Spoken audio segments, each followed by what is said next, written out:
السلام علیکم محترم ناظرین گرامی، ریئلٹی وائس ٹی وی کی آج کی نئی ویڈیو میں ہم آپ کو خوش آمدید کہتے ہیں، اور آج کی اس ویڈیو میں ہم بات کریں گے حضرت سیدنا امام حسن رضی اللہ تعالی عنہ نے فرمایا کہ حضرت سیدنا علی المرتضیٰ رضی اللہ تعالی عنہ کو خلافت کا قطعی شوق نہیں تھا۔ تو محترم ناظرین گرامی، مکمل آگاہی حاصل کرنے کے لیے اس ویڈیو کو آخر تک ضرور دیکھیے گا، اور اس کے ساتھ ساتھ اگر آپ ہمارے YouTube channel reality voice T V پر نیو ہیں تو ہمارے YouTube channel reality voice T V کو ضرور سبسکرائب کیجئے گا تاکہ آنے والی ایسی نئی ویڈیوز کا نوٹیفیکیشن آپ تک آسانی سے پہنچ سکے۔ محترم ناظرین گرامی، ابن عساکر رحمۃ اللہ علیہ کی روایت ہے، حضرت سیدنا امام حسن رضی اللہ تعالیٰ عنہ سے مروی ہے،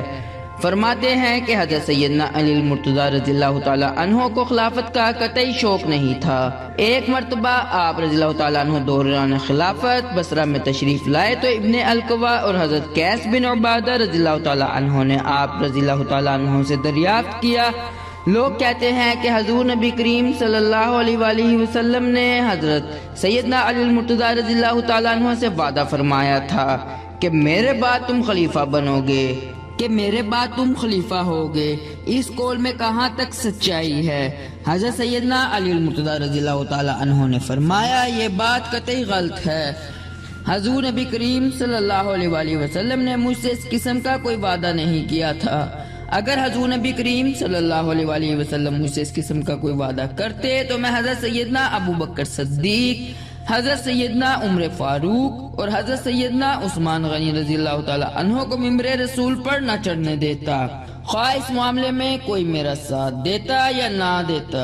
حضور نبی کریم صلی اللہ علیہ وآلہ وسلم نے بحالت مرض وصال فرمایا اور اپنے مرض کے دوران حضرت سیدنا ابو بکر صدیق رضی اللہ تعالی عنہ کو امام مقرر فرمایا، جس سے حضرت سیدنا ابو بکر صدیق کی خلافت کی تصدیق ہوئی، اور حضرت سیدنا ابو بکر صدیق بلا شبہ حضور نبی کریم صلی اللہ علیہ وآلہ وسلم کے بہترین جانشین تھے۔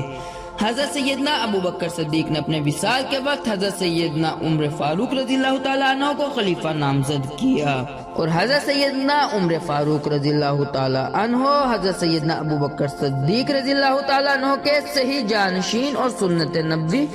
پر سختی سے عمل درآمد کرنے والے تھے، اور انہوں نے خلیفہ بننے کے بعد منصب خلافت کا بھرپور حق ادا کیا۔ حضرت سیدنا عمر فاروق رضی اللہ تعالیٰ عنہ کا جب وقت شہادت قریب آیا تو آپ رضی اللہ تعالیٰ عنہ نے مجھ سمیت 6 افراد کو خلافت کے لیے نامزد کیا، کیونکہ وہ نہیں جانتے تھے کہ ایسے شخص کو خلیفہ نامزد کریں جس کے بارے میں انہیں جواب دہ ہونا پڑے، اور انہوں نے اسی مقصد کے لیے اپنے بیٹے عبداللہ بن عمر رضی اللہ تعالیٰ عنہ، جو کہ خلافت کے بہترین امیدوار ہو سکتے تھے،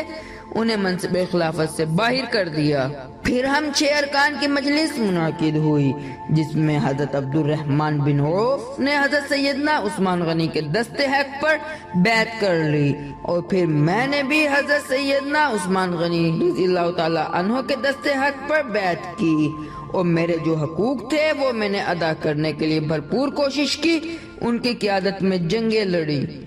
ان کے عطیات کو قبول کیا اور مجرموں کو شرعی سزائیں سنائیں۔ تو محترم ناظرین گرامی، ریئلٹی وائس ٹی وی کی آج کی اس ویڈیو میں صرف اتنا ہی۔